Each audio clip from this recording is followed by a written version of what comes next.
نحمده ونصلي ونسلم على رسوله الكريم عليه وعلى آله وأصحابه أجمعين. أما بعد، صدر محترم، مہر ملت، سجادہ نشین آستانہ عالیہ علی پور شریف، حضرت پیر سید منور حسین شاہ صاحب دامت برکاتہم العالیہ، انتہائی قابل صد احترام سادات اعظام، علماء کرام، میرے بزرگوں، دوستوں، عزیز نوجوان ساتھیوں، جب ہمارے مدارس میں بچہ پڑھنے آتا ہے اور ہم اسے اصول فقہ شروع کراتے ہیں تو سب سے پہلا سبق یہی ہوتا ہے کہ ہم نے عمل بہرحال قرآن حکیم پر ہی کرنا ہے۔ اگر کوئی حدیث صحیح خبر واحد قرآن کے مقابلہ پر آئے گی تو ہم پہلے کوشش کریں گے کہ دونوں کے درمیان تطبیق دیں گے۔ تطبیق ہو گئی تو بہتر، وگرنہ خبر واحد کو، یہ جو سندن صحیح حدیث ہے، اس کو چھوڑ کر ہم کتاب اللہ کے خاص پر عمل کریں گے۔ جو کتاب نے فرمایا ہے وہ ہمارے سروں کا تاج بنے گا۔ یہ مسئلہ فدق شروع سے ہی محل نزاع رہا ہے۔ کبھی نہ کبھی میں بھی کتابوں کی ورق گردانی کر لیتا ہوں۔ جو بات مجھے سمجھ آ رہی ہے، یہ میں پہلے عرض کر دوں کہ آج کی میری اس گفتگو کو حتمی نتیجہ قرار نہ دیا جائے۔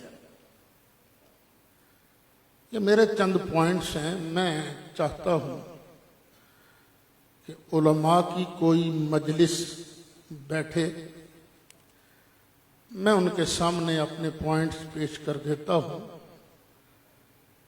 پھر ظاہر ہے یہ بھی شریعت سے نابلد تو نہیں ہے، اہل علم، ان کو بھی قرآن کا بھی پاس ہے، فرمان رسول کا بھی پاس ہے، تو جو فیصلہ کریں گے وہ مجھے قبول ہوگا۔ سب سے پہلے سوچنے کی بات یہ ہے، یہ فدق آیا کہاں سے؟ کیا سرکار نے اس کو اپنے ذاتی پیسوں سے خریدا تھا؟ نہیں، یہ آیا تھا اموال فے میں سے۔ ایک ہوتا ہے مال غنیمت، جو جنگ کے بعد مال حاصل ہو، اور ایک ہوتا ہے وہ مال جہاں صرف رعب اور دبدبہ کام کر جائے،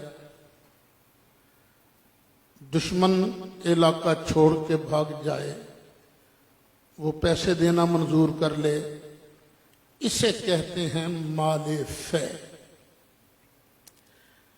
ایک دعا تو فرمائیے، آستانے میں بیٹھے ہیں، اللہ کرے کشمیر آزاد ہو جائے،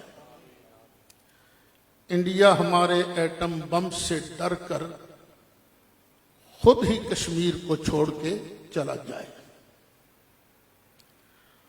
تو یہ جو کشمیر کے ہندو علاقے ہیں،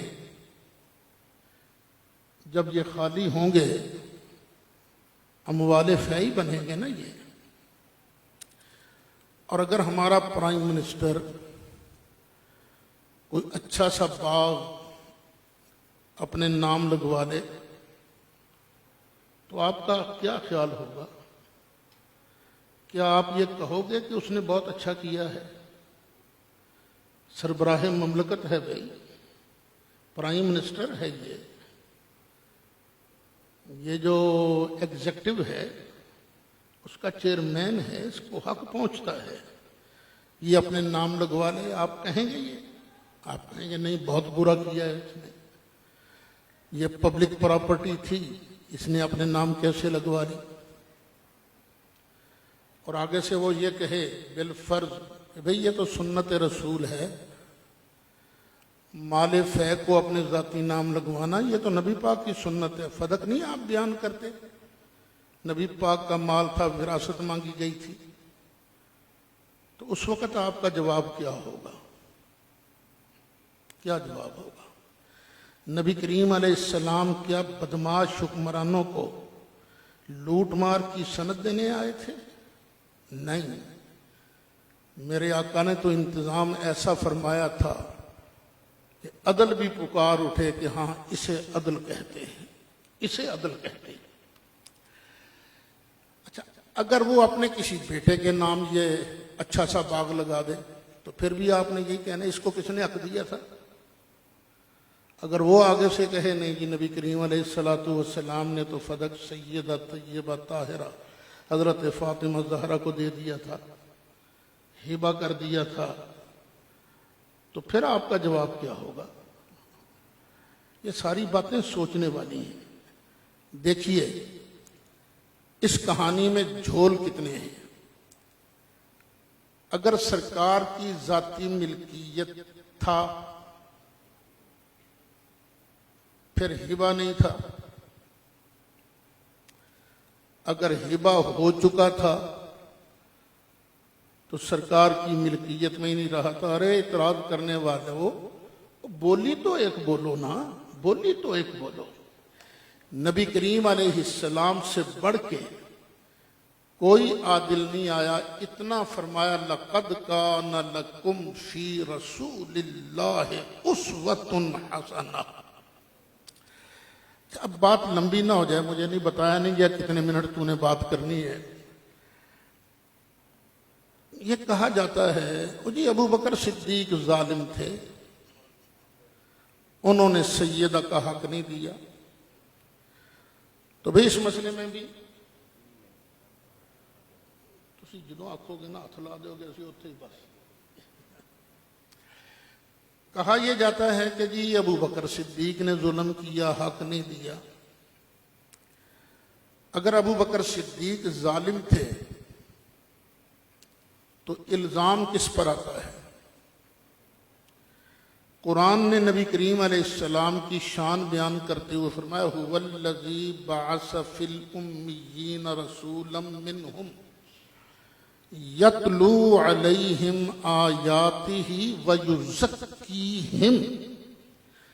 یہ میرا مصطفیٰ صلی اللہ علیہ وسلم دلوں کے کوڑ، یہ میل کچیل، یہ بغض، یہ حسد، یہ کینہ، یہ مال کی محبت، جاہ کی محبت، یہ سب نکال کر دلوں کو صاف ستھرا کرنے کے لیے تشریف لائے ہیں. یہ سرکار کی شان ہے. اب اگر یہ کہا جائے کہ ابو بکر صدیق نے مال غصب کر لیا تھا جس طرح کہ رافضی کہتے ہیں، پھر اعتراض تو سرکار پر آیا نا. اور تمہارے نبی نے مویاں دا سر تزکیہ کرنا سی، تم نے خام خواہ کہانیاں گھڑی ہوئی ہیں. تم کہتے جو پاک کرنے آئے تھے.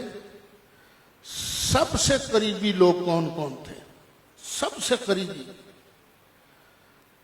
اولاد میں سیدہ طیبہ طاہرہ حضرت فاطمہ زہرا سے بڑھ کر کوئی قریبی نہیں تھا. بیٹیاں 4 ہیں، چاروں شان والی ہیں.